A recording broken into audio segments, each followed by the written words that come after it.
This is Review Your Gear Radio with your host Chris Husted and Jason Renner. Coming to you with the latest topics, reviews, and techniques for hunting and fishing in the Midwest. And here they are, Chris and Jason. Take it away, boys.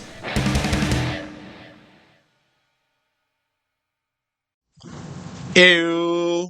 Review Your Radio. I'm Chris Husted. Jason Renner. This is Season 7, Episode 14. This is Hard Water Coming Next Week podcast. Why? 'Cause we got hard water coming next week for real. We kind of missed this one. I'm just going to say this. Did you ever watch, what was this show? It was on HBO. Huge hit. It was all about winter is coming. Winter is coming. I'll think of it after this, but Way to go, man. yeah, You ruined it. ruined it. You ruined it. Well, it depends, of course, on the forecast because it's a week out. But looking into starting around Wednesday night or probably Thursday night, I've seen as low as 6 for a low, on some sites. And possibilities of snow.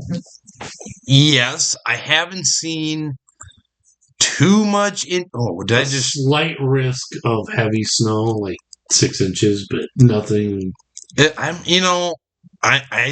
only one I really quote unquote trust is the National Weather Service one. Correct. And they're saying a chance. Of snow on Tuesday. Yeah. But look at that though, with the gusting northwest wind. Well, whatever's left in Canada's okay. We'll get to that later. But no, it's coming. It's Well, we've had a mild fall. correct. We knew this was coming. We eventually knew that this was going to happen. So, And the time is now. Hey, Mr. Renner, how thick is the ice on Lake Audubon? how thick is the ice on Lake Audubon? The way you have such a serious face as you back away from the mic, like, yeah, that's our special effects. Yeah. 0. Yeah. But it's coming. it's coming. Now, this also leads into when will central North Dakota, and we'll say Lake Audubon, Nelson Bay, okay? I like to pick on it historically, not because it's necessarily a super wonderful place to fish. It just, for some reason, always seems to be one of the first places that has walkable Like ice. that and Metagoshi. Okay, well, Metagoshi, of course, far north. way further north. Yeah. But it's kind of a big bay. It's obviously deep. It's not too wide though, but it's kind of sheltered from the wind a bit. I think it's the sheltered from the wind and the width. How it narrows up, because I think it just closes up and just kind of... Yep. Oh. Hey, party fall. Go on.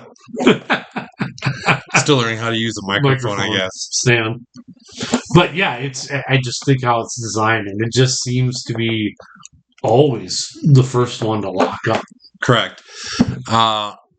I would guess, let me look at that forecast one more time, just make sure I make an accurate one. See, so, okay, we're looking Tuesday night, low around 17. It's going to be windy though. Low around 12 on Thursday or Wednesday night. But Not too much wind. Yep. I would say, you'll see some guys out on Thanksgiving, I bet, day. You'll find 3 inches. Someone will find 3 inches somewhere. Yeah. And they'll be out. I think Audubon, it'd be the day after. I think the Friday evening bite on like Donkey Kong. That's my guess. Like Donkey Kong. But if you've ever, or I should say never fished it, it's really nothing special, Lake Audubon. Nelson Bay in particular, I have fished it quite a bit. It is really only reliable for dinner. That's about all you can bank on. Yeah. You don't catch too many over 20 inches. It's pretty rare, actually. I'm not gonna lie. I don't think I've ever caught one. That's what I'm saying. Like, I mean, I have, but I mean, I don't think I've ever caught like 1/23 or 24 out of that bait. Yeah, But we've caught them by the hundreds. yeah, it's great numbers area. And again, it usually has good ice. So if you just want to, and technically, you can walk like 10 steps offshore and you can start drilling. Correct. Literally. Yeah. You'd be deep enough. So, or maybe even not that much. It just depends where you're at. So, all right. As we're starting to talk a little bit about ice fishing season, I guess I'd give a little self plug. Flowey Media just redid PK Lures site. It's pretty hard to know ice fishing and not know PK Lures these days, especially around here. Yeah. Their spoons are, historically been kind of the go-tos. And they, of course, have a couple of different type of designs for the winter, but I'm pretty proud of that one. So if you're at pklure.com and you think, God, that's a easy to navigate, easy to spend a lot of money type website, you're welcome. All right, what's hot and cold weather, baby? That's exclamation. You like that? I like that. Bolded. Yeah. But you got to get something off your chest a little bit here. I am not too impressed this year with what you call new in the ice fishing industry. I'm not gonna, be that guy and start, pooping on any companies, but there's a lot of overpriced junk out there. It seems like, from a business standpoint, okay, once you build a brand, okay, and it becomes a known brand, you then have the opportunity to expand said brands, and hence the markup, right? Yeah. Here's my problem. Sometimes I feel a lot of these products, for lack of a better word, are just simply rushed to market, slapped with their brand on it.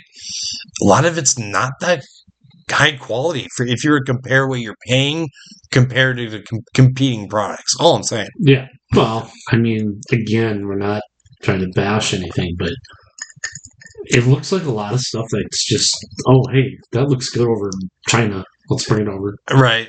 And get our marketed stuff on it and put it in a package and throw it out there. And throw a bunch of staffers to push it like it's, the next best thing since sliced bread. Correct. Anyways, forward facing is actually changing the ice house market as well. The reason I say this, for example, I've been talking to Cole lately at Zach Shack. Pretty much everyone now that, a lot of these new builds, they want all their holes in a row because of forward facing. Which makes sense. Correct.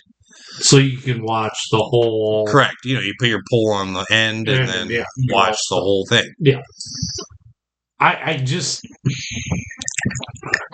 get it. I really do, the simplicity. And I think the other thing is a lot of guys are putting big screens, too, in front of them. Yep. Either on the wall or below them to watch that because there's integration. You can share through HDMI now. You can share through Cat 5 or Cat 7. I mean, you look at some of the ice houses, they got 50-inch screens in them that you're putting your live scope on. Oh, yeah. I mean, yep. The target separation and stuff once you put it on that big screen is incredible. Sure. But I don't know. It's amazing to see this, and it's getting. I will give props to Humminbird. I don't know if Lowrance or Garmin have this, but with Humminbird, and the reason why I bring this up is the Ice Explorer came out. Is you don't need the black box. You can just hook up the ML2 transducer directly into the unit, the screen. There's no black box. There's no nothing. Right. Which less things go wrong, less power draw. So does that mean that means a lot of the technology is already built into that monitor, right? Or that screen. Correct. Yeah. I get you. I think that just simplifies stuff. It's also really smart because then you can really jack the price on your screens. I'm just saying. Well, yeah. Because what you're just telling me. Let me take a step back. Tell me if I'm wrong, because I haven't fully thought this through yet. But if you wanted to connect it to, say, a big screen, you still have to use that as in between, right? So if you had a black box type design, do you still need the sonar unit to hook to the TV? Yes. You do. Yes. You still need a screen. Because the screen usually converts it to the HDMI. It has the HDMI. Not the black box. Not the black box. Okay.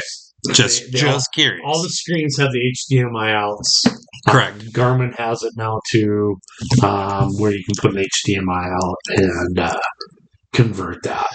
Also, I just thought of this. I have a client over in Lake Minnetonka, Set the Hook Guide Service, setthehookguide.com. If you go to under the fishing we offer section, they have, I think, 9 ice houses they rent out there. And I didn't even know this until he told me. He said, hey, you think this would be good for the website? He, in their ice house number 7, I think it is a Yeti. Is that the brand? Yes, that's what I thought. Yeti brand, yep. He had Peyton Manning did an Ice House special with John Randall from the Vikings. So 2 legendary Correct. football players. Correct. These guys are. But if you watch this YouTube video, it's pretty well done. Like, you know, they added a good Minnesota keep it real feel. Yeah. But you had 2 guys that clearly probably don't ice fish, you know? So you'd be surprised at, I'm going to say this, is, and I'm, the Minnesota Twins, even the foreign guys, they all live out by Lake Minnetonka now. That's kind of the place. Yep. They all love to fish. Sure. All these pro Didn't guys Randy Moss used to too? Oh yeah. Yeah. Deion Sanders, huge fisherman now. Sure. But all these guys that are pros, they're starting to love to fish. And as a guy who loves sports and loves angling, I think it's awesome that these guys love fishing and do stuff like this. And you know, who wouldn't want to share an ice house with either one of John Randall or Peyton Manning? They're hilarious, though. I mean, on this video, in general, but and I'm not gonna lie, John Randall. You know, I grew up watching the Vikings. He's got to be probably my top 3 favorite Viking of all time in terms of personality. Well, yeah. Like everybody. What's his nuts with tuxedo? The red Jared tuxedo. Allen. Yes. I love Jared Allen too. He was fun. But why are defensive ends or D linemen? Why are they the goofy ones? Who knows? I mean, hit too many yards in the head. I mean, you look at it, Jared Allen, John Randall, personality. I know the Bosa's brothers are out there and weird. What's isn't one of the Kelsey's linemen? No, he was an offensive line. Okay, no. Jason was an off. Those guys got some personality. I have listened to their podcasts. Yep. I do like those guys. They both got some personality. Given one's dating Taylor Swift, I mean, props to him for that. I mean, here's the thing, though. When they get married or get engaged, aren't they getting engaged? They're engaged. Okay. I would love to see her prenup for him. Honestly, that's the funny thing about this. I'm dead serious. You know, I mean, I'm not going to spend the time to Google it right now what Swift is worth, but it's T-Swizzle's worth a couple billion. Yeah, I mean, he's worth a lot, but she's worth like stupid a lot. Okay, that's a check of bingo. Things you thought you'd never heard on RYG podcast. Taylor Swift. Yeah. Yeah. Moving on. Anyways, going back to what's hot in cold weather. Honestly, this is not a bold move. I'm going to give this the nod as probably the best product in ice fishing 25-26. Can I So get? this is something you would buy in a heartbeat. I would. Okay. So if I'm going to sleep Yeah. on the ice, I don't do it a lot though. That's the thing. Even when I had permanence, I didn't sleep out there a lot. I did. Don't get me wrong. But I like to be an on-the-go type fisherman. If you don't know what I'm talking about, Otter just came out with the Otter XTR Resort Sleeper X Over. Okay, I know that's a lot of words, but if you go to their ice shelters, you'll see it's not cheap. Okay, the sticker on this is $1,600. Okay, pretty spendy for a portable. But when you think of what you're buying it to do, That's exactly. But see, that's what makes this design so key. This is such a simple design when you really think about it. Someone just seriously to come up with the full bed design or the double cot, yeah, like that's so simple when you think about it, but yet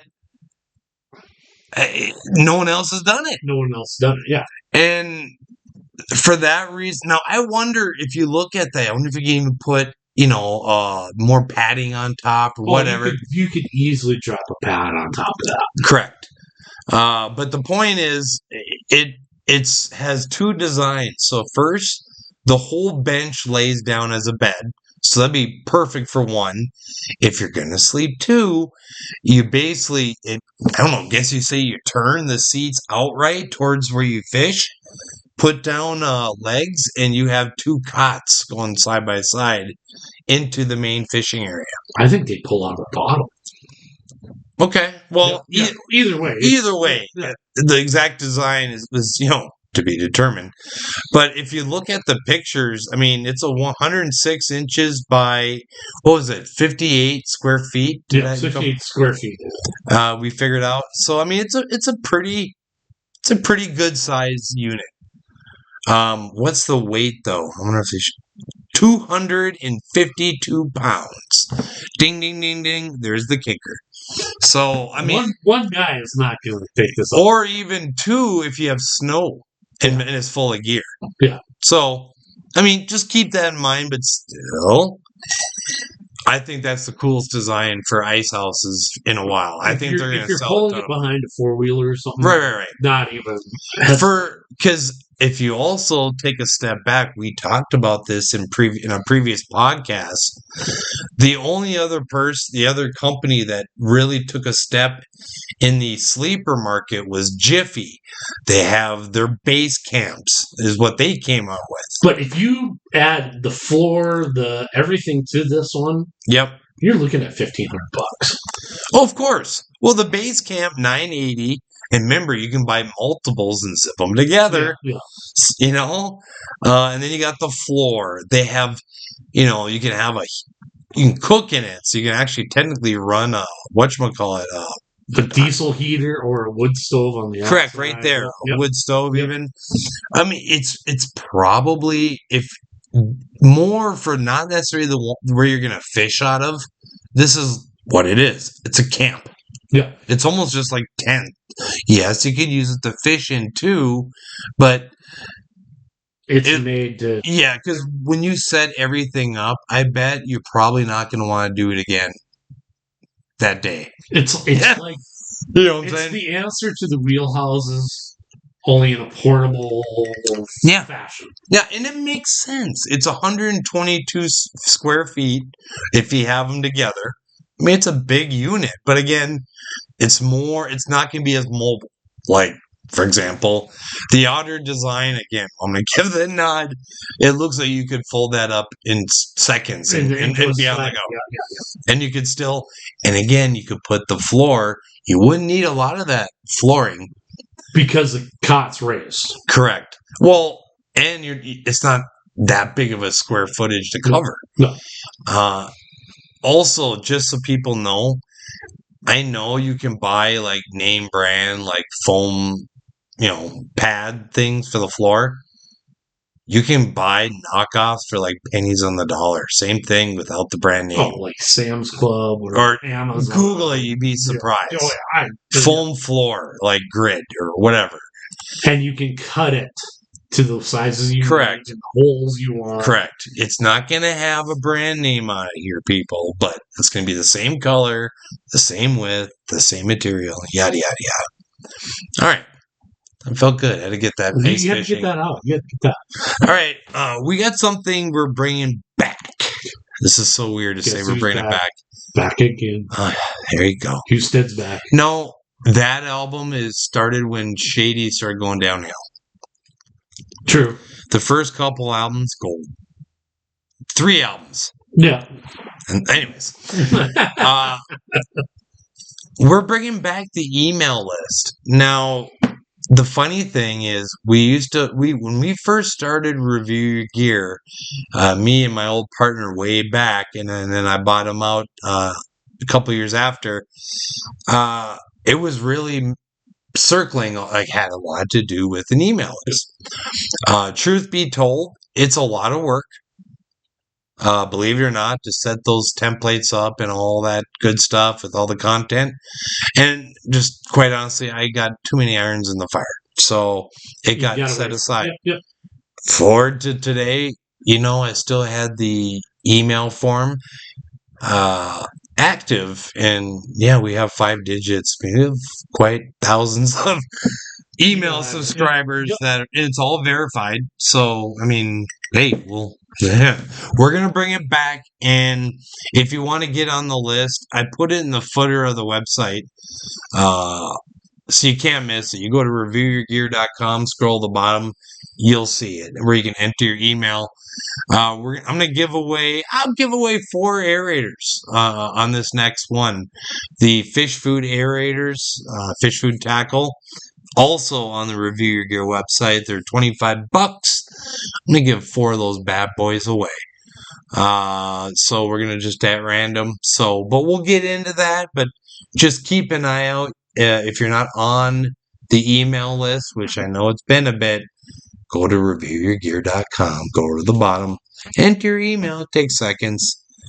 Moving on. And I got to talk about this before we go to break. Go for it. The Facebook Fiddle Faddle. Grab your popcorn. Grab your peanuts. It's Facebook Fiddle Faddle. Ladies and gentlemen, I got named in the Facebook dating group, Are We Dating the Same Guy?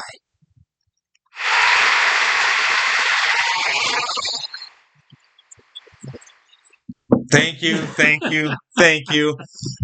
First off, I want to thank God, because without him, none of this would be possible. Second of all, I gotta thank my ex-wife for leaving my butt, so I had the chance to start dating again. And lastly, my sweatpants.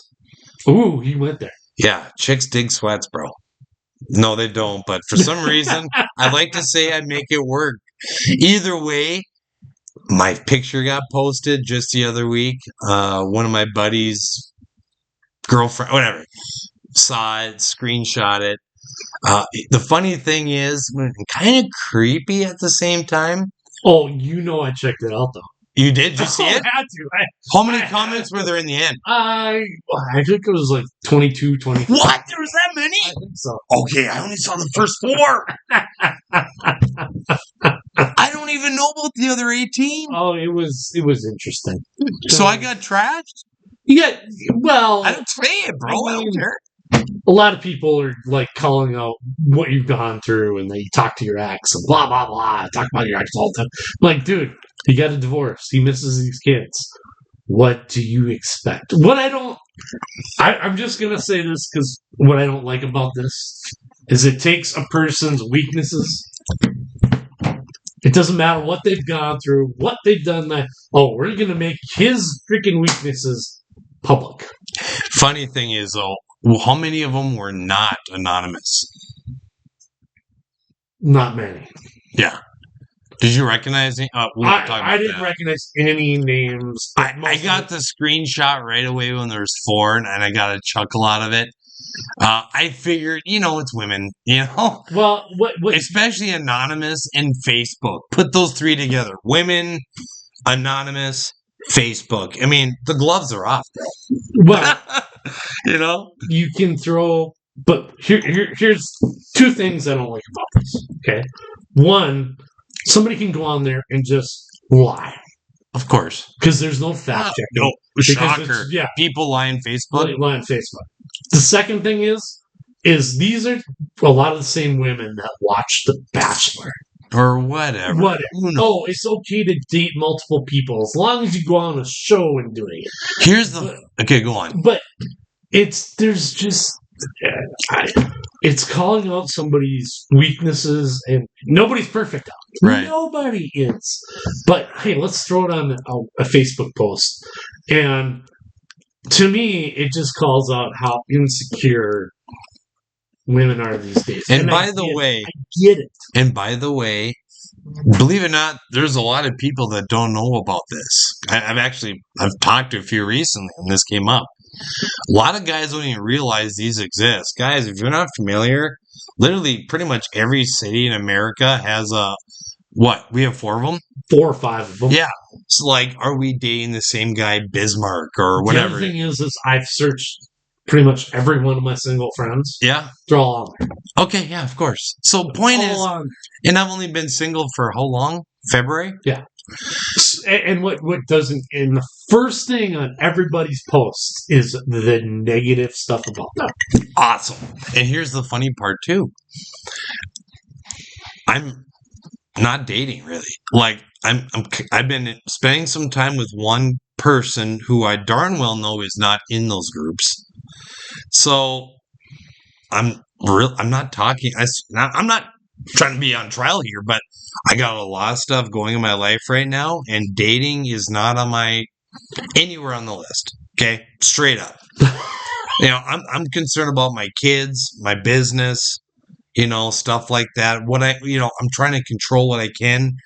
If you're not 100% healed, which is hard because I don't care about the ex part; it's the kids.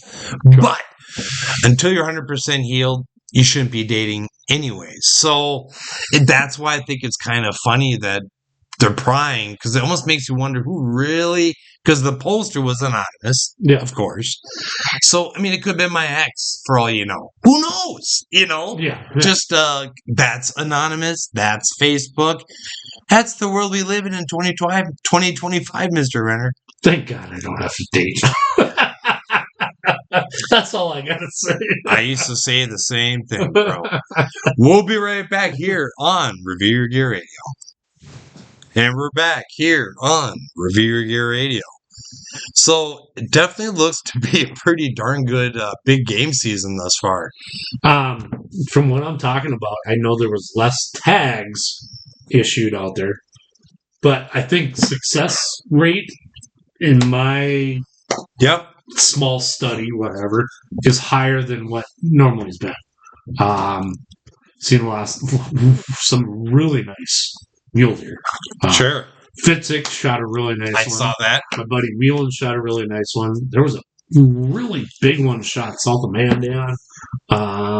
Some really big whitetail shot. Been an impressive year for big game overall. Yeah. No, I mean, I follow, the big game, of course, like a lot of people do, Showcase and here from around the area. And I mean, yeah. The other thing I'm seeing is, and it's good to see, is a lot of youth hunters getting their does that they didn't get it during the regular season. Yes. They opened that up now where you can shoot it during the regular season. Sure. I'm glad they did that, because sometimes those kids are busy with fall sports, can't get out there. Yep. Really glad that there's some young kids out there, and there's some guys helping those young kids get it. Sure. And, the funny thing is I was looking through photos. My youngest comes up to me and she goes, "Dad, when are you taking me hunting?" When was this? Yesterday. Which? Oldest, youngest? Youngest. How old is she now? She's 13. Perfect. Okay, go on. But it was the first time that She showed interest. my girls was like, "Hey," and then she's like, "Well, how's it easier to get a deer with a gun or a bow?" I'm like, "I know you want to shoot bow. You'd like to learn to shoot bow. Learn to shoot bow." Yep. I still think I need to hook up with Volmers on that. Of course. That's a she'd no-brainer. be somebody that would love to shoot that, but I think I'm like, well, it'd be easier to shoot with a gun, of course. But I'm like, do I get? I think I'm going to get her tag next year. I'll let her get a taste of it. Also, I might take her on like an early season duck hunt, like in the field. Yep. Throw her in a blind. Yep. But we're going to get hunter safety. She wants to get her hunter safety. That's the first step. So that's awesome. It kind of made my day. It really did. Well, the sky's the limit. Like if you're going to talk, okay, now I'm a quote unquote hunter. You have options here. Correct. Like you said, if you want to get into bow hunting, obviously, like one of the most untapped resources pretty much anywhere in this country is bow fishing. Oh, yeah. I know there's a lot of guys that get really into that, but I mean, again, you can go on and on and on. I mean, there's just so much. I've done it a couple times, and the guy did it with Jody. Rest in peace, brother. Oh, sure. Yep. He's gone. Yep. But I've shot an antelope. I've shot 2 deer with a bow. And that's it. I mean, I got out of it. Yeah. I got out of it. And it was a couple does. Yep. I never got into it. To each their own. What I wish I would have done more is when I lived in the trailer court down in Tally. You could get tags for the water treatment plant. Okay. Which was like a block and a half from my house. You can walk there. I can throw the deer stand up in my brother-in-law's backyard. And you know what the best part? You can use like a radio flyer, like what am I trying to say? Put the deer on top. Yeah, just put it toward back. That'd be classic. But no, that's awesome. Pizzo, a good buddy of ours, John Wardner, for those who don't know. Side note, there's a song about Pizzo? Like, the Pizzo? The Pizzo. Our Pizzo? Our Pizzo. No, I did not know that. The Mooncats that play his festival. Yeah, I'm familiar. Yep. They have a song that has, because it's the Prairie Pothole song. Prairie Pothole Festival song. And the first words out of their, hey, Pizzo. And nice. It's like, yes, it's the Pizzo. and not to get off topic, for those who aren't familiar, our buddy it's so cool. And if you know Pizzo, to me, he's one of the most interesting dudes I know. And this is why. I won't get into a bio of our buddy, but he's got a place south of Bismarck, a small, we'll call it almost like a farm, because he has like 20 acres, 10, 12, 20, 40, I don't know. He's got a little bit of land there, and then he's got land up by Animus. And what's funny is, in the middle of nowhere, Animus, by the way, I'm just saying, I've been there many times. Point is, in the middle of nowhere, North Dakota, he hosted the Prairie Pothole Festival for, how many years? He didn't do it this year. This was the first year he took off. Oh, okay. It was hard. Yeah. Okay. Trust me, but it's a lot of work. Yeah, I bet. It basically consumes him, but I know he lived for it. Anyways, Pizzo and his son Alec, they went to the Badlands, and he does it right. He does have some of those really expensive, like, tents that you can have. Oh, yeah. Wood stove. All that stuff. I saw the pictures. Yeah. So, yep. So he sets that up. He has a spot that he's found through the years that he can camp. Then he's got the land. It's all public. I'm pretty sure it's all public that he's hunting. But a couple of the areas that are the best areas, you can only hunt in the right wind. because there's private land from the other directions. You got to get the right wind. Correct. He said the first 4 days, there was a 6-day trip. First 4 days, wrong wind. 5th day, it was the right wind. And he's like, he told his son, this is it. And yeah, they got a nice muley. So, and the best part too about Pizzo, not only does he process his own deer, they raise their own pigs. They everything. They grow, dehydrate, and grind, and make their own spices. You name it, they do it. They do it right. So, definition of a hippie. Yeah, well, but he's the man. But yeah, he's one of the nicer dudes I know. He is. Piesel's the man. Enough said. I'm gonna say this. He's one of my favorite hippies. I love Piesel. He's a man enough of the said. year. Man Enough of the said. So, so this was your idea for a topic, Mr. Renner. Yeah. If Chris Husted could go on a big game hunt, where and what would it be?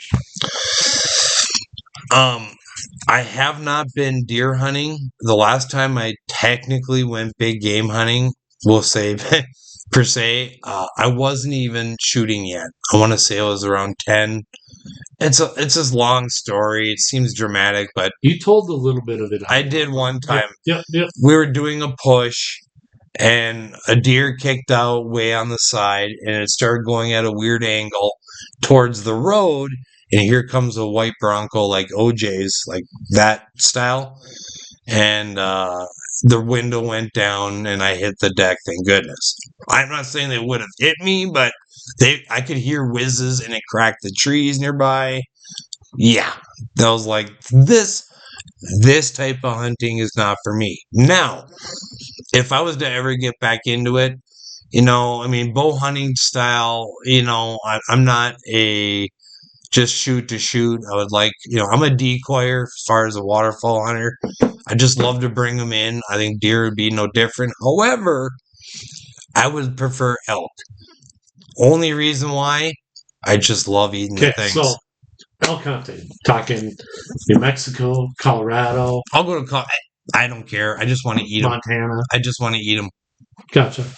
Close second. I don't say close, but second's moose. But we got moose here. It's actually, the moose tags are becoming more and more common here. You actually do get, throw your name in next year. If you have grain-fed moose, that's got to be good. Yeah, it's delicious. Seriously, next year, throw your name in. Because I have a 7mm. We'll make it happen. We'll make it happen. You can make that 7mm bark. Okay, you got it. No promises, but we'll see. Let's get in some headlines. This one's been thrown around a lot, so this isn't necessarily new, but either way, I just thought I'd mention it. Champlain, Minnesota man dies. He drowned trying to save his dog while hunting in south central North Dakota. Dude, have you read the story, though? No. Okay. I don't know if I want to. To put in a synopsis, he saves his dog. Yep. On the way back to shore, he gets exhausted, and his buddy reaches for him, grabs the dog, and then tries to grab him. Okay, and I'm just saying this, but can you imagine his friend? Dude, don't. See, why'd you have to go there? I'm just kidding. But that sucks. I mean, that just sucks. Could you imagine you're hunting with one of your best buddies, and that happens? I mean, it's. I'm not saying, and this is so sad and tragic. I mean, but there's one thing. If there's one thing people can take from this, was the duck worth it? No, it's not even that. And I had labs growing up. There's certain times you may want to leave them in the car. And early ice, too. When you have that real pain. I mean, one time the same thing happened. We did go. We thought we were fine. Sure. Our dog went through, was having some problems. My brother dragged on the ice and dragged our dog out. trust me, it was a similar scenario done by by Cayuga, by Lake Tawakin. Yeah. Awful situation. Okay. Yep. After that, I said I would never take a dog out early ice or right around those types of conditions, because when they fall through, I mean, there's not a dog owner in this world that wouldn't go to try to save their dog that I know. Correct. My dogs are going under. I'm going in. I mean, that's not even. Well, this dude, I know. I get it. That's what I'm saying. But all I'm saying is, and like I said, I've learned from experience. Just be careful on early ice if you're going to bring your dog out. So, emotions are running high over a bill to hunt sand-tailed cranes in good old Cheesehead, Wisconsin. Cheese curds and sandhill cranes, ribeye in the sky. So, historically, the numbers range between 30 to 60,000 sandhills over there. Now they say they're averaging more than 100,000. Okay. I'm not pulling the article up at the moment, but when I was glancing, I thought they said something around 2 million in crop damage is what they reported. So in the spring, when they come back up, it's not a big thing in the fall, but they come through in a lot of their corn. Yep. They go through and just rip through the corn. Sure. And let's be honest, Wisconsin doesn't have a whole lot of farmland left. Yep. It's not like North Dakota, blah, blah, blah. But I get why they want to do this. There's a huntable population. Yep. I just, plus it gives them another opportunity. I guess there's going to be a limit, or they're going to put a tag on it or something like that. But it's 2025, and that means you're going to catch flack for pretty much any and every hunting season you ever propose. Correct. The International Crane whatever society, something, yeah. I get it, and a lot of people are saying to them that the money used to pay for the preserves, the areas that these birds are protected, comes from hunting. Sure. And another argument, of course, they're worried about whooping crane. And if anyone that is familiar with whooping or sandhills, it's pretty hard. I mean, it's pretty hard to F that up. I'm saying they're white. Huge difference. They're huge. I mean, the only time I could ever see someone ever making that mistake, which you shouldn't do if you're a decoyer anyways, is have the birds finishing with the sun in your face. So, how many times have you seen whooping crane? Once. Okay. Once. I've spent a few hours in the field in my time. I mean, and I used to chase a lot of sandhills. Mm-hmm. Like, that was September 16th. We were down at Long Lake chasing sandhills. I bet. Hey, they got the big crane. That was the big thing. But, I mean, once. And you know what? I didn't even see them over there. You know where I see them? Where? Fishing in April in the Missouri River. Just flying over? Flying over. Was it with a flock or? It was a flock. There was 2 hoopers. And with the sandhills. Okay. Yep. And given they were 7 were they miles doing high. the good old circles? Yeah, they were getting more Yeah, that's the only time I've ever seen hoopers. Sure. And I bet you, of my hunting buddies, there's 3 of us out of 20 or 25. Sure. But it is a deal. Well, good for you, Wisconsin, for having the season. That's all. But if I'm not mistaken, I think it still needs federal approval or something. I don't think it's 100%. It's passed. Wisconsin, it passed. Okay, never mind. So they are going to have that. I thought I saw something about federal approval, but they got federal approval. Okay, it's passed. So, and for those who aren't familiar, if you ever fish the Missouri River in the spring around, say, Bismarck, anywhere, the amount of waterfall that migrates over you, or just that you see in general every day, it's pretty cool. Yeah, it's fun to watch. It is. I mean, it's nonstop. You hear geese the entire time, usually. Usually about April, around my birthday, 16th, you start hearing the cranes. Yep. Depends on the weather, but yeah. Yep. Laughers, cranes, Yep. swans. Good time. Good time. And this is sad. A YouTube fishing creator, Mikey, I don't want to say his last name wrong, out of respect, found dead days after a Mayday call off the Mexico coast. He disappeared on November 11th, solo fishing off Baja California. Now, I'm not too familiar. We did open his channel. Not really prying or anything, but he looks like a pretty decent sized boat. I get no, he's a kayaker. Yep. Never mind. That sucks. Because I have a buddy out there, a client who's a charter in San Diego. Good dude, and they use pretty big boats. I'm just saying.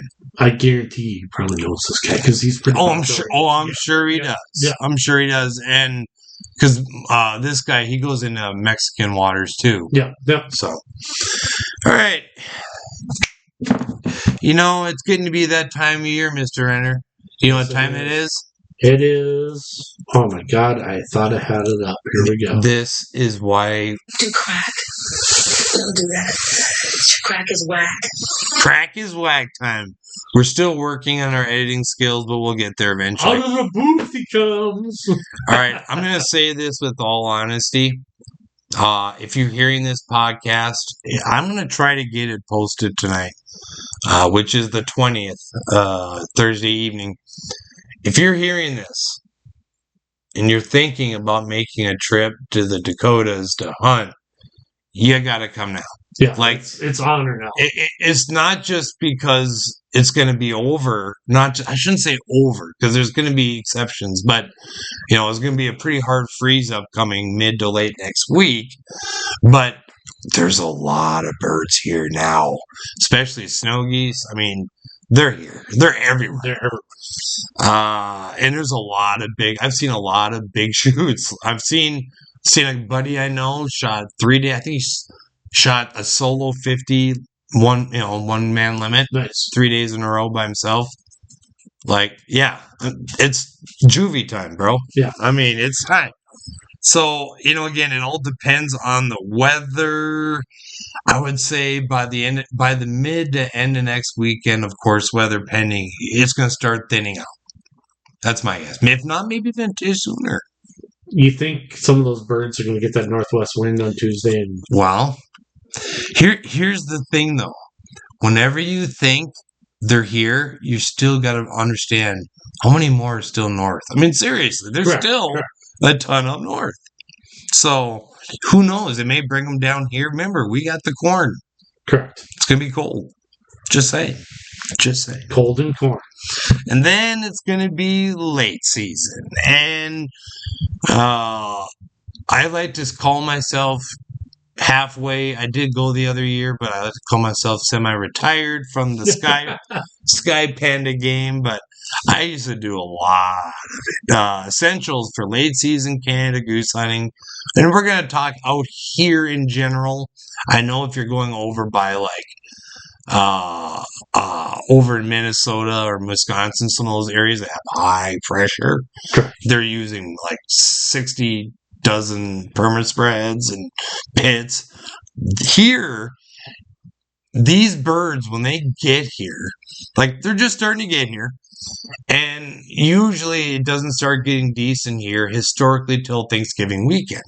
Because you get the mid-prairie... Tall grass prairie or whatever. Yeah. That we get here. They get next to no pressure in Canada. And when they get here around Thanksgiving, I mean, I'm just being honest, they're dumber than a box of rocks. They really are. So if you come here early, you can get away with 2-3 dozen decoys as long as you can hide.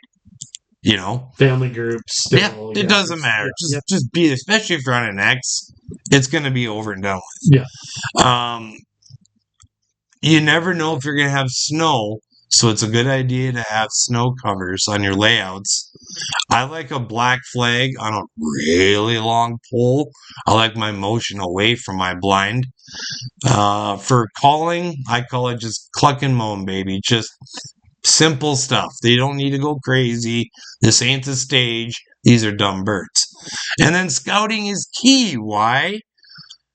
Because it's late season and they're going to come back. At the same token, I have set up literally, Renner. Like, for example, one time, what kind of field was it? You're going to call me a liar, but I think it was canola. And we had a hard time getting permission that night. I can't remember that went down on the X, but the canola had like an inch of snow on it. So you didn't know it was canola. Yeah. So, long story short, we set up a big spread in this canola field that was in the flight line by Stanton, west side. And, yeah, it didn't take long. They came right in the canola. They didn't know. Yeah. They didn't know it was canola. It's white. Yeah. They had black birds on a white canvas. I mean, it was over before it started. I'm just saying, the birds are pretty dumb. So, get in the flight line, get hidden, you'll be fine. Last but not least, we're going to end this evening. If you get, this is Jason's idea for a topic, and I dig it, sir. This is one that anyone should pay attention to here. If you're invited to a Christmas party, what do you bring? Of course, I usually bring my famous smoked salmon. Because it's your smoked salmon. Smoked salmon. Well, not this year. Well, whatever. I get it. We won't go there. That's fine. You're busy. It happens. No, well, that and the root of fridge. Oh, yeah, that too. But 1.75 bottle Tito's. Big bottle. I mean, again, it's so neutral. Tito's is a good brand. You don't break the bank. Everyone usually drinks vodka something. So I do love my Tito's. Tito's, whether you're making Caesars, clam, whatever, it's a good vodka. Yeah, it's good vodka for the money. And then Tiger Meat. Oh, the funny thing about Tiger Meat, and I'm going to say this: my sister lives in Minneapolis. Okay, she makes homemade Tiger Meat. Or she has one of us ship it to her for the holidays. Yep. She takes it and everybody's, oh, what is this? This is like the best steak tartare. Yeah. Blah, blah, blah. She goes, well, it's called Tiger Meat where I'm from. And they freak out after they find out. But then you calm them down and you're like, it's just you're going to live. Steak. You're going to live. I've eaten it a million times. So and half these Minnesota people are like, oh, this is so good. How do what's the recipe? It's just... I assume you probably want to know what you're doing on this one. Correct. So, yes and no, but still, if you're going to eat anything raw, especially with fat, just, you want a leaner steak. You want it chopped up good or ground. The egg, get a good egg. Don't preferably farm raised. Yep. Pizzo's house. No. Correct. Again, our buddy Pizzo, best eggs. Go on. But salt, the key to curing it is the salt and pepper. Yep. And some chopped up green pepper, some onion. Oh God, I'm getting hungry for Tiger Meat right now. And you haven't eaten yet today, have you? No. The other thing, don't remind me. Some places are putting a little bit of vinegar in. Okay. For a little zip. Okay. Found out. Do you taste it in the front or the back? You really don't until it gives it almost like a pickling effect. So it affects it in the cooler. Yep. So I didn't find out about that until I talked to a butcher shop owner, and I'll leave his name. That's a good idea. Silent. Yep. But yeah, that's kind of one of the keys is they use vinegar. Okay. And keep it. Crock pot game fare. So, if you have, like I said, anything you make, it's really good. You know it's going to get eaten up. Good call. I just jokingly put, don't be dumping those sky pandas on us now. Just joking. Oh, come on. You got to admit there's some... If you know what you're doing, yes. I'm just saying it's just a lot of work, and I just don't want to shoot a can that bad anymore to put in that much work to eat it. Enough said. Okay. Crock pot, what's your go-to besides wild game? And don't say little weenies. Honestly, I really only used it for wild game.